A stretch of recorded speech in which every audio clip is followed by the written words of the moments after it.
Yo, what's up everyone? This is going to be a quick tutorial on how to possibly reduce the stuttering in Hogwarts Legacy. A couple of quick disclaimers. I've been playing for 10.5 hours today. It's 3 in the morning. My brain is fried. I can barely speak. That's disclaimer number one. Disclaimer number two, the game is in early access for deluxe edition owners. It comes out in 3 days. So we may see a day one patch. We should also hopefully see some NVIDIA game ready drivers for the game. So keep those things in mind. Also, this fix may seem like something stupid to you. I'm the same way. If I see these sorts of things in videos, I see someone open up the control panel, I'm like, I've already done it all. So stick with me for a second here, because these couple of settings actually save the game for me, even though they seem like they're basic. You may already have them enabled. If you do, then this may not help you out, but stick with me for these settings as well as the game settings, and then from there you can turn the video off. I'll just be showing you how it runs to prove that it actually works. So I am running a 4090 and a 9900K, so this video may be for those who feel like they should be able to run the game, but their system is still stuttering for some reason. If you don't have that great of specs, this isn't going to be like a miracle solution. It's going to be for those who are getting good frames, but it's still stuttering for some reason. So the first thing, since we're already on this page, is to obviously enable G-Sync if you can. And for this specific game, I would enable it for windowed and full screen mode. And a lot of people think that's a no-no and keep it in full screen mode only. But for this specific game, just go ahead and trust me on it and enable it for Windows and full screen mode.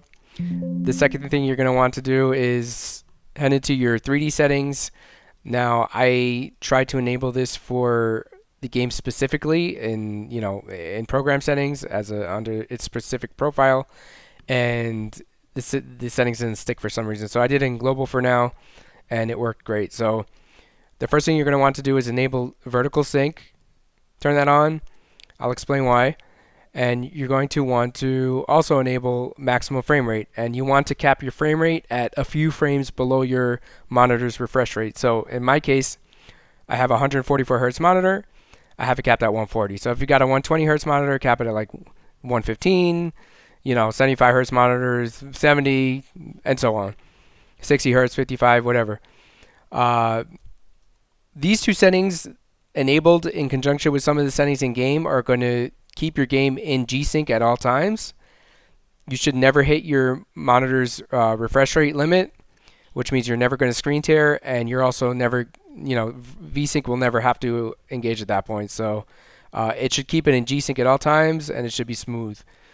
Of course, these other settings are things you probably already have enabled, like prefer maximum performance here and highest available refresh rate. Those are the most important ones there. So once you've got that set up, you want to start the game. Something to note with the game is it pre-caches shaders, so you'll see it's shader caching in the next screen here. A couple of times I've noticed it get stuck, and I'm not sure if it actually completed in the background, but as you'll see, there's going to be a bar here that fills up in a second. The bar actually got stuck, I don't know, maybe a quarter way through, and then the game just, it loaded in, but the bar never filled up. So I don't know if it happened in the background and it just didn't show it or what, but you want to make sure this bar fills up just to be 100% sure. If it doesn't, go ahead and restart the game, because this is definitely something that reduces stuttering in games. So that's finished. We'll go ahead and take a look at the in-game settings real quick, and then we'll go ahead and load in. So this game only has windowed full screen and windowed, which is why I enabled G-Sync in windowed and full screen mode. Now, there's a whole debate on borderless gaming, Windows 11, DX12, all that stuff, but these are the things that help me fix this game specifically. So this is pretty important, and something that's kind of easy to miss. You want to set your upscaling to DLSS even if you're not going to use it, because that's going to allow you to keep frame generation on. So if you look at upscale mode here, I've got it on quality, and I've tried it on quality and off. Something you might miss is you can turn it off here. Rather than disabling it here and having this grayed out, and frame generation grayed out, you want to keep it enabled here and then turn it off here if you don't want to use DLSS. That allows you to keep frame generation on it, which is a huge help in this game at the moment. But I kept it on quality because it still looks good, and it gave me a ton of extra frames. So Another thing is the upscale sharpness resets every time you close the game, so if you want to use that, you got to turn it back up. I've got on plus boost here. VSync is grayed out because frame generation is on, but if you're not using it, you want to disable VSync in-game because we've enabled it in the control panel, and that's the way to do it. Same with the frame rate. You want to keep it uncapped here because we've capped it in the control panel, and that's a better way to do it as well. Everything else is maxed out. Ray tracing is on, except for ambient occlusion, which seems to be broken at the moment. And, you know, a lot of people online are saying it's broken. I watched some comparison videos. It looks broken. Like, it's just not doing anything. So, I've compared it on my own as well, and it didn't seem like it was doing much. So I just turned it off to eliminate it as a variable.